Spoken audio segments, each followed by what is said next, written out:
Oiê, eu sou a Ana. Oi, eu sou o Pedro.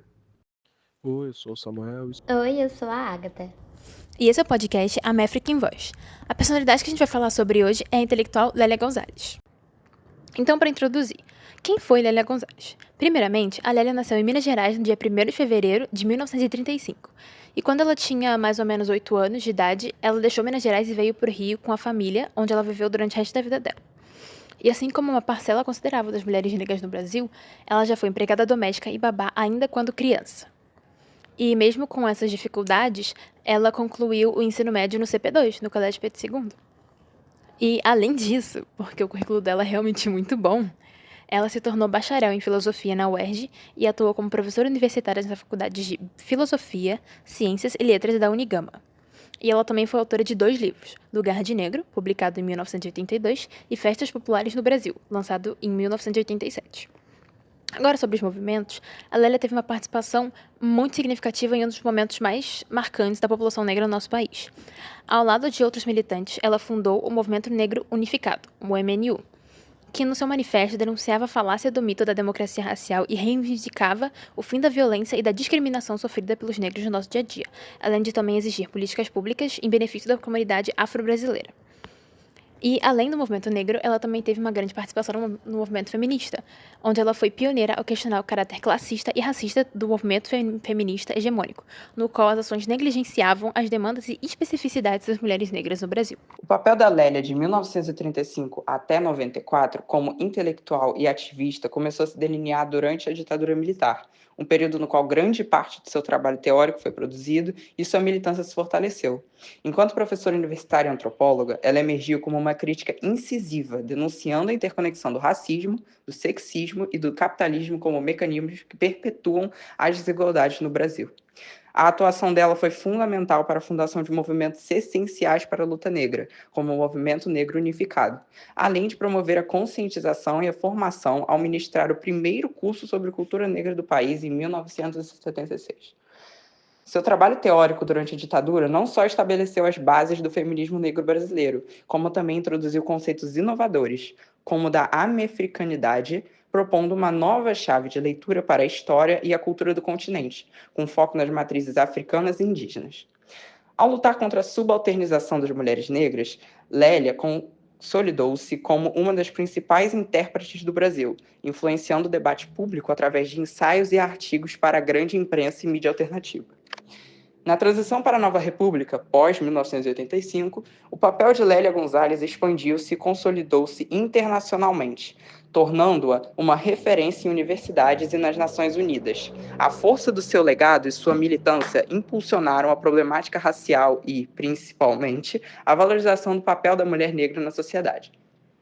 Sua trajetória, que se encerrou em 94, deixou um corpo de trabalho acadêmico de militância que continua a servir como base para ativistas e pensadores, influenciando diretamente as discussões de direitos civis e humanos no Brasil. A Lélia teve grande participação no movimento negro, reportando o ceticismo que contribuía para um contínuo processo de silenciamento das mulheres negras.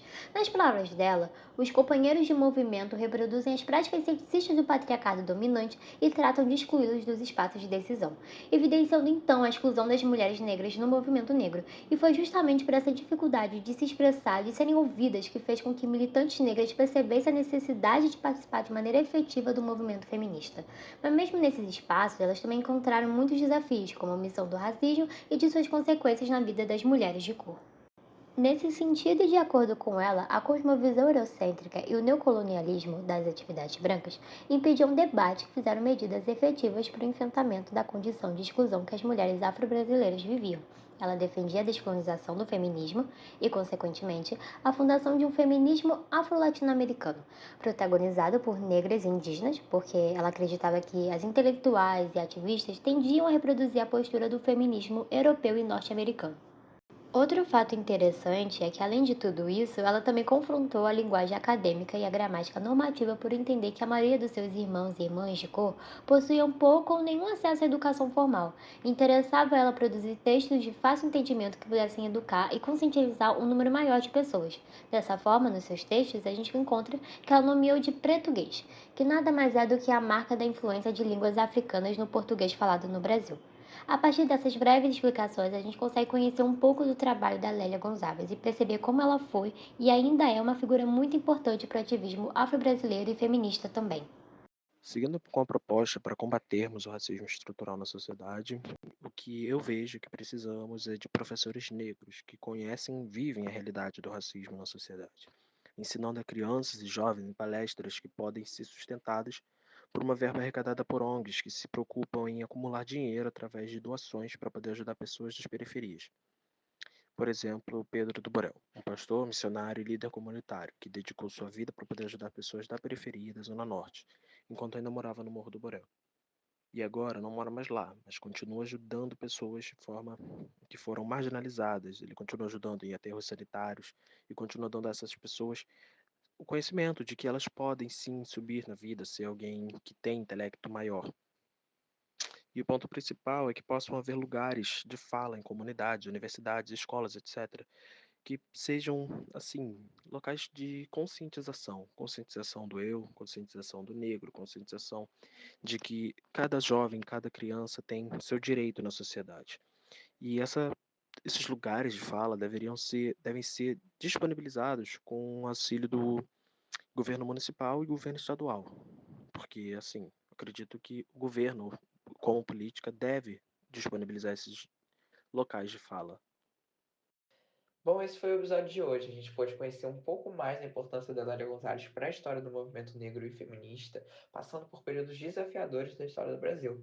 Além de, claro, refletir a sociedade brasileira atual no que se diz respeito ao preconceito racial e de gênero. Até o próximo episódio. Tchau! Tchau! Tchau!